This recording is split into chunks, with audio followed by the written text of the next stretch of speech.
ராமதாஸ் தலைமையிலான கூட்டத்தை அன்புமணி புறக்கணித்தது பற்றிய கேள்விக்கு அவருக்கு வேறு வேலையே இருக்காதா என்று பாமக பொதுச் செயலாளர் வடிவேல் ராவணன் கேள்வி எழுப்பியுள்ளார்.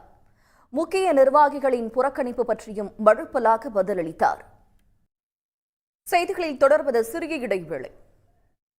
இனி தமிழ்நாட்டின் முக்கிய நிகழ்வுகளை எக்ஸ்பிரஸ் செய்திகளாக பார்க்கலாம். 11ஆம் வகுப்பு பொதுத் தேர்வில் 92.09% மாணவர்கள் தேர்ச்சி அடைந்துள்ளனர். அதிக தேர்ச்சி பெற்ற மாவட்டங்களில் அரியலூர் மாவட்டம் முதல் இடம் பிடித்துள்ளது.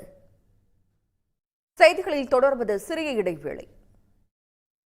உச்சநீதிமன்றத்திடம் குடியரசுத் தலைவர் கேள்வி எழுப்பியிருக்கும் விவகாரத்தில் பிற மாநில அரசுகளை கலந்து ஆலோசித்து நடவடிக்கை எடுக்கப்படும் என தெரிவித்துள்ள முதலமைச்சர் மு க ஸ்டாலின் ஒன்றிய அரசு சர்வாதிகார போக்குடன் நடந்து கொள்வதாகவும் விமர்சித்துள்ளார்.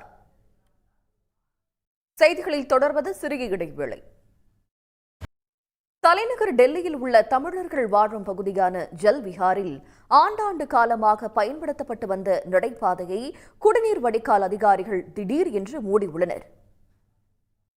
சென்னை அண்ணா சாலையில் போக்குவரத்து நெருக்கடியை தீர்க்கும் வகையில் சைதாப்பேட்டை முதல் தேனாம்பேட்டை வரை உயர்மட்ட பாலம் அமைக்கும் பணி முழுவீச்சில் நடைபெற்று வருகிறது. இந்த கட்டுமான பணிகளை துரிதப்படுத்த வேண்டும் என பொதுமக்கள் கோரிக்கை விடுத்திருக்கிறார்கள். இந்த நேரத்திற்கான தலைப்புச் செய்திகள்.